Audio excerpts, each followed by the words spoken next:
Oh, ini uang target udah yang ke 4 apa 5 ya, udah cukup sering juga ya. Sering juga. Heeh. Dan hari ini sendiri ini nih bertepatan di Jakarta ya Mas. Ini tadi Ini korban. adalah lokasi yang paling dekat Hmm. selama ini kita di Tangerang ya, Hmm. Tangerang kalau nggak salah ya. Biasanya itu kita lumayan tuh bisa 1,5 jam keluar dari Jakarta. Kalau ini masih lumayan lah gitu, cuman 50 menitan dari rumah ya.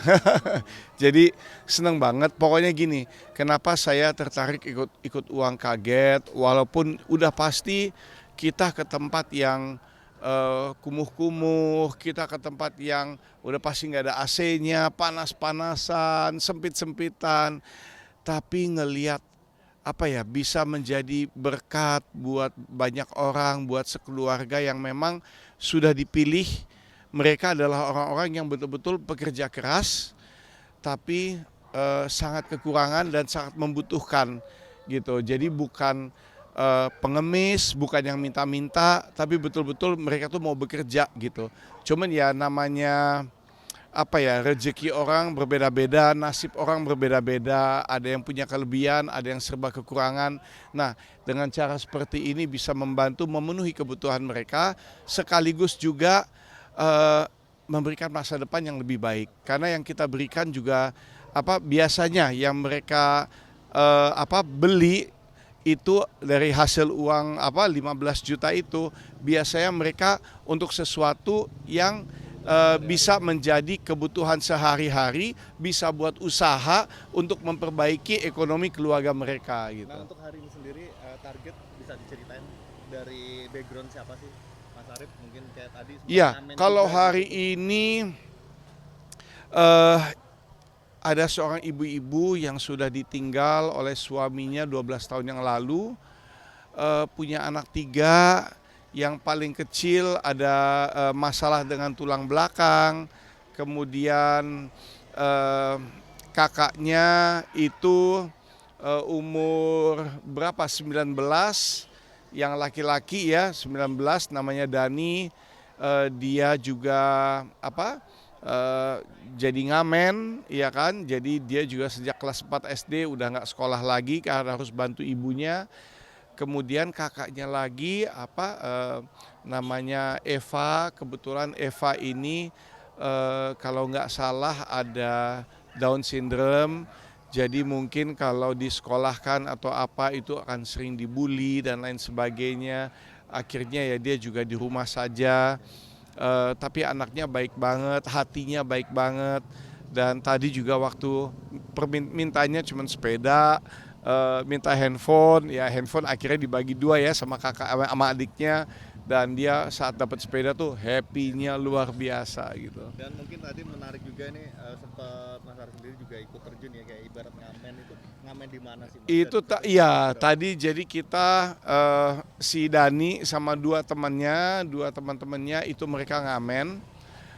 Katanya mereka itu sewa alat musiknya kira-kira 10.000 sehari, dan pendapatan mereka itu paling banyak 60.000, paling sedikit 20.000. Jadi kebayang kalau misalnya satu hari ngamen dari siang sampai maghrib ya, dari jam 12 siang sampai maghrib mereka ngamen bisa cuma dapat 20.000, 10.000-nya aja udah harus bayar alat sewa musiknya itu ya, instrumennya ya, walaupun ala kadarnya. Em, Sangat menyedihkan, tapi ya itulah giat seorang anak untuk membantu ibunya, membantu keluarganya, sungguh luar biasa. Ya mudah-mudahan sekarang bisa membantu dengan lebih baik lagi karena dikasih usaha ibunya, jadi sekarang bisa ada warung, bisa dagangan, ya kan, bisa jual Indomie, salah jangan ngomong Indomie. Mie. Nanti ya bisa jual mie instan, bisa jual kopi, teh dan lain sebagainya, es-esan juga katanya. Ya mudah-mudahan dia bisa belajar dari situ dan dia jadi daripada jadi pengamen, dia bisa ikut bantu ibunya dan lama-lama mungkin bisa menggantikan ibunya atau buka cabang. Mas Arif sendiri tadi sempat terjun secara kan look Mas Arif ibaratnya udah kelihatan sosok ini nih dapat pendapatan berapa sih tadi sempat ngamen gitu muter-muter nemenin mereka gitu Kalau ngamen tadi itu. tadi, ya tadi begini, karena sedang ada acara ini, Jadi kan ngamennya nggak full seharian, ya. Tapi tadi sih saya ngelihat ada 3-4 orang, ada yang kasih 5.000, ada yang kasih 2.000 gitu. Jadi mungkin hari ini dapatnya cuma 10.000, karena emang ini lagi ada acara, uang kaget lagi, teman-temannya jadi nggak bisa full, nggak bisa all out, akhirnya selebihnya tadi aku yang kasih gitu. Enggak, cuma kasih ininya aja untuk apa? Untuk ya pendapatan dia sehari itu aja gitu. Supaya jangan sampai merasa dirugikan, ya kan. Nah, Mas Ari sendiri kan melihat ini terjun sebagai pengamen sendiri, ini pengalaman pertama kayak gimana Mas perjuangannya ini? Ya gini, memang saya juga dari dulu orangnya selalu melihat ke bawah. Saya selalu mensyukuri apa yang kita miliki. Bagi saya kekayaan itu bukan ingin selalu lihat ke atas, ingin apa yang dimiliki tetangga kita, tapi kekayaan itu sebetulnya datangnya dari pikiran kita sendiri. Mensyukuri apa yang kita punya itu udah sebuah kelebihan gitu. Dan melihat dari keluarga mereka Mas Ari sendiri, apa Ya. yang diambil hikmahnya dari Mas Ari sendiri nih? Bahasanya kan ibarat nggak ada suami, mungkin dari misalnya ibunya sendiri ada mungkin yang Down syndrome, anaknya perjuangan, Iya. susah banget minta ampun, gimana? Saya sangat salut dengan ibunya bisa bertahan selama ini hanya dengan menjadi tukang bersih-bersih, ya kan? Dia bisa menghidupi 3 anak dan saya percaya mudah-mudahan ya ini menjadi menjadi sebuah pembelajaran buat kita semua bahwa yang penting, yang paling utama adalah usaha. Jangan pernah malas-malasan, selalu berusaha. Sudah pasti Tuhan juga nggak mungkin tinggal diam gitu. Tuhan pasti ikut campur.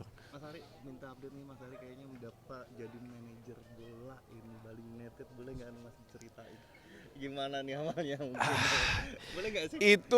Itu aku jadi manajer Bali United, ya bagi saya itu sebuah pekerjaan yang sangat serius, apalagi itu hanya sebuah prank, itu cuman foto doang, iseng-iseng. Sebetulnya mereka udah ada coachnya dari luar biasa, orang Brazil. Saya itu cuma iseng-iseng doang, saya nonton, kebetulan dikasih turun ke lapangan, iseng lah foto di situ dengan gaya gitu. Padahal enggak, itu prank aja, itu bercanda doang. Tapi melihat kayak gitu sendiri ada kemauan nggak sih Mas Ari sendiri pengen nyoba untuk menjadi Kemauannya selalu ada, keahliannya nggak punya. Iya kan? tapi selama ini sendiri Mas Ari sendiri mungkin udah berkecimpung selain jadi artis ya, masih untuk hal-hal yang kayak olahraga itu mungkin pernah Olahraga, iya saya taekwondo, memang ikut taekwondo, saya suka bela diri, ikut Krav Maga juga. Selain itu ya memang itu kan semua ya saya fitness juga, karena memang itu kan untuk jaga tubuh kita, jaga kedisiplinan kita, dan itu juga tentunya kan dibutuhkan buat syuting, buat acting, ya kan. Jadi sebetulnya ya itu saling ini aja sih, saling mengisi ya, satu sama lain. Dulu taekwondo saya sempat ngelatih, tapi udah lama. Itu udah lama. Itu dulu masih SMA,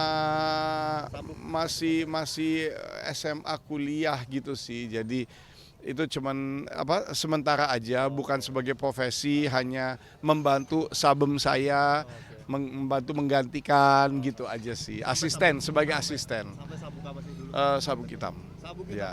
Oke. Berarti kenapa ya Mas, kayak ibarat pengen nggulitin lagi nggak sih sampai saat Enggak, waktunya udah susah, tapi saya sampai hari ini pun saya masih latihan dengan sabem saya yang dari zaman saya SD. Sabem Budi yang dulunya dari Mujiman Group. Emang dulu saya juga sih, tapi udah almarhum sekarang, Sabem Mujiman. Ya dulu saya sih di situ. Gitu. Ya, oke. Terima kasih banyak. Thank you. Yuk, mari. Audio Jungle.